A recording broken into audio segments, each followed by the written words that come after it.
A very good morning to one and all who are watching us on the YouTube channel. Today in this video we will study the first chapter of UP Board Class 10 first poem which is Dust of Snow. अगर बात करें बाबू examination point of view से तो इस बार आपके exam में 3 number की आपकी पोम आएगी और 3 नंबर का आपका सेंट्रल आइडिया आएगा। और जिस तरह से प्रीवियस एग्ज़ाम में आपके ऑप्शन होते थे कि या तो आप सेंट्रल आइडिया लिखें या तो आप पोम लिखें, लेकिन इस बार कुछ चेंज हुई है जिसको आप यूपी में पे जाके चेक कर सकते हैं अगर बातों पे एतबार ना हो तो 3 नंबर का आप पोम लिखना होगा आपको और साथ ही साथ सेंट्रल आइडिया लिखना होगा। लास्ट टाइम पे जो आपके पास ऑप्शंस रहते थे कि आप पोम लिखे तो सेंट्रल आइडिया लिखे, तो इस बार आपको सेंट्रल आइडिया नेसेसरी लिखना ही पड़ेगा। साथ ही साथ पोम में आप शॉर्ट आंसर लिख सकते हैं, जिसमें मेरी मालूमात के हिसाब से अगर आप पोम लिखें तो वो आपके लिए ज़्यादा बेहतर होगा। सिर्फ 4 लाइन याद करना है और जहाँ तक मेरी मालूमात के हिसाब से इस 4 लाइन से इजी कोई भी पूरे बुक में आपको पोम नहीं मिलेगा। बहुत ही सिंपल है। द वे आप crow shook down on me the dust of snow from a hemlock tree. तो बात करते हैं इसमें हम बेसिकली इस वीडियो में भी इस चैप्टर को समझेंगे। तो यहाँ पर अगर इस चैप्टर की हिंदी मीनिंग की बात करें तो डस्ट ऑफ स्नो, आमतौर पर हमारे दिमाग में जब डस्ट का मतलब तो कूड़ा करकट आता है कि कमरे में बहुत डस्ट है, ठीक है। ऑफ मतलब का और स्नो मतलब होता है बर्फ। लेकिन इस चैप्टर में क्योंकि ये पोट्री है, इसमें एक शब्द के अपने हिसाब से पोट इसमें मीनिंग सेट करता है, तो इसमें बेसिकली देखेंगे तो डस्ट का मतलब होता है यहाँ पर टुकड़ा, कण या होता है इसका, कण को हम कह सकते हैं टुकड़ा। ऑफ मतलब का, स्नो मतलब बर्फ, यानी बर्फ का छोटा सा टुकड़ा, जिसको लिखा है रॉबर्ट फ्रॉस्ट ने। अब इस वीडियो में लाइन बाय लाइन और वर्ड बाय वर्ड देखेंगे कि इन्होंने क्या कहा है और इस वीडियो या इस पोम के माध्यम से क्या उन्होंने जो मैसेज देना चाहा है। अब इसको एक बार सबसे पहले रीड करते हैं। The way a crow shook down on me the dust of snow from a hemlock tree has given my heart a change of mood and saved some part of the day I had dreamed. अब बात करें इसमें तो दा लगा है क्योंकि ये चीज़ें डेफिनिट हैं, उससे पहले दा लगेगा। वे का मतलब होता है रास्ता या तरीका, ए मतलब होता है एक और क्रो मतलब होता है कौआ। कुछ लोग का क्राउ पढ़ा था तो वो गलत है, आपका ये होगा क्रो। सूक मतलब होता है हिलना, डाउन मतलब होता है नीचे, ऑन का मतलब होता है पर और मी मतलब मेरे, अम्मी का मतलब यहाँ पर है पोर्ट से। द डस्ट ऑफ स्नो यानी बर्फ का टुकड़ा फ्रॉम ए हेमलक ट्री। अब अगर आप बात करें कि हेमलक मतलब क्या होता है तो आप यहाँ पर देख सकते हैं हेमलक मतलब धतूरा, जो एक तरह का जहरीला एक पौधा है। Has given my hurt, has मतलब हैज़ गिवन माई हर्ट, जिसने मेरे दिल को दिया ए चेंज ऑफ मूड। अब मूड का मतलब होता है मन की स्थिति या हालत। And saved some part of day, और मेरे दिन के कुछ हिस्सों को बचाया। Of the day I had rued, जिसमें मैं दुखी रहता। अब बात करते हैं इसमें अगर लाइन बाय लाइन तो जिस द वे अ क्रो यानी जिस तरीके से एक कौवे ने सूक डाउन ऑन मी मेरे ऊपर गिराया द डस्ट ऑफ स्नो बर्फ का एक छोटा सा कण या टुकड़ा, कहाँ से? फ्रॉम ए हेमलक ट्री यानी धतूरे के पेड़ के नीचे से। यानी प्रेजेंट टाइम में जो पोट है, मान लिया कि ये पेड़ है और यहाँ पोट खड़े हुए हैं, तो एक कौवा था पेड़ पर बैठा था, तो वो जो कौवा वहाँ से जब गिरा, वहाँ से जब गया उड़ के, तो उसके जाने की वजह से जब डाल में थोड़ा सा जब कंपन आई तो वहाँ से एक बर्फ का टुकड़ा गिरा, ठीक है। यानी प्रेजेंट टाइम में जो कवि हैं वो एक धतूरे के पेड़ के नीचे खड़े हुए थे, यहाँ पर एक कौवा बैठा था।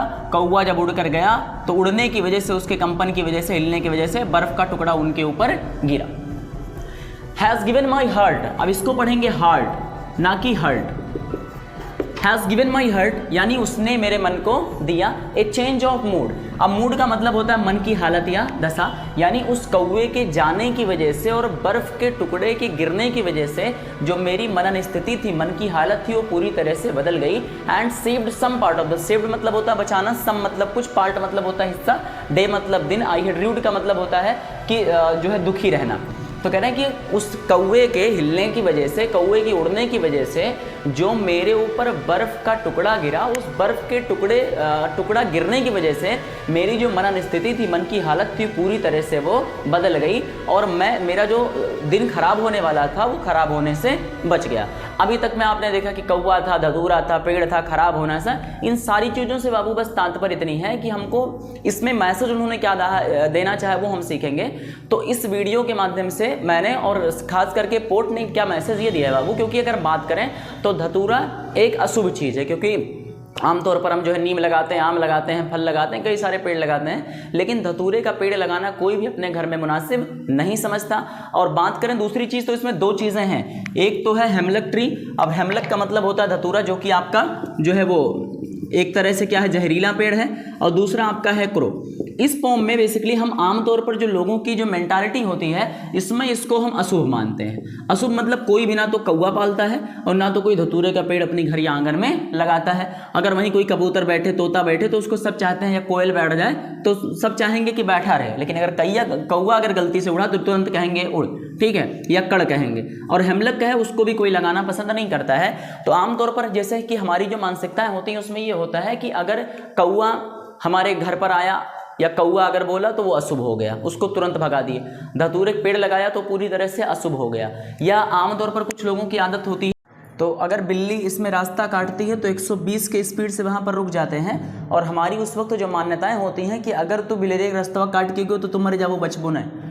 तो इसी तरह से बाबू क्या होता है, ऐसा कुछ भी नहीं होता है। क्योंकि देखिए धतूरा भी अशुभ था और कौवा भी अशुभ था।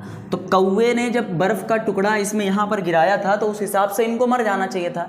लेकिन मरने की बजाय क्या हुआ, ये थोड़ा इनका मूड अब तक ऑफ था, इनका मूड खराब था। और बाद में हुआ क्या कि इनका मूड बदल गया, बल्कि खराब होने की बजाय क्या हो गया, अच्छा हो गया। तो इस पोम में जो इन्होंने बताने की कोशिश की है कि हमें ऐसी मान्यताओं पर विश्वास नहीं करना चाहिए।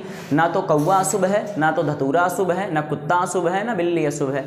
वो भी एक लिविंग है और उनको भी मूवमेंट की ज़रूरत पड़ती है। ऐसा ना हो कि अगर वो रास्ता काटे हैं तो तुरंत हम रुक जाएं। और अपनी ऐसी मान्यताओं को रखना पूरी तरह से गलत है। बस यही उन्होंने मैसेज देना चाहा है। अगर आपको एतबार ना हो तो खुद भी आप प्रैक्टिस कर सकते हैं इस बात की। और जहाँ तक मैं अपनी बात करूँ तो मैं खुद अपनी लाइफ में 5 मरतबा प्रैक्टिस करके मैं देख चुका हूँ, बिल्ली रास्ता काटी और आगे गया हूँ और जिंदा आपके सामने खड़ा हूँ। तो ऐसी किसी भी चीज़ पर, मान्यताओं पर हमको विश्वास नहीं करना चाहिए। बस बेसिक तौर पर इन्होंने यही बताना चाहा है। आमतौर पर बाबू अगर हम एग्जामिनेशन पॉइंट ऑफ व्यू की बात करें तो ये 4 लाइन अगर आप याद कर लेते हैं, जो कि बहुत आसान है, द वे आक्रोश shook down on me the dust of snow from a hemlock tree. तो ये अगर आप याद कर लेते हैं तो बोर्ड एग्जाम में आप 3 नंबर के मालिक हो जाएंगे। बस यही भी सबसे आसान पूरे बुक में यही मिलेगा। कुछ स्पेलिंग, हेमलक की स्पेलिंग आप थोड़ा सा देख लीजिए, सूख के देख लीजिए, बाकी चीजें जेन्युइन है, आप 72 बार अपनी जिंदगी में देख चुके होंगे, ठीक है। तो बेसिकली इस कहानी में आपने देखा कि कौवा था, पेड़ पर बैठा था और जो पोर्ट थे वे पेड़ के नीचे खड़े थे। कौवा वहां से उड़ा और बर्फ का टुकड़ा गिरा। इससे इनकी जो मनन स्थिति थी अब तक खराब थी और पूरी तरह से बदल गई। बताने की कोशिश इन्होंने यही की है कि अगर कौवा अशुभ था और धतूरक पेड़ अशुभ था तो इनकी जिंदगी में कुल मिलाकर बहुत खराब ही होता, बहुत अशुभ होता। लेकिन ऐसा कुछ भी उनमें हुआ नहीं और वो आज भी उनका मूड बल्कि खराब होने के बजाय अच्छा हो गया। तो हमें ऐसी मान्यताओं पर हमें विश्वास कभी भी नहीं करना चाहिए। Okay, thank you so much for watching and please don't forget to subscribe the channel. Our target is to just achieve 1000 and from the support of you and all we have proceed up to 550, only 450 is required, so please don't forget to do it. Over.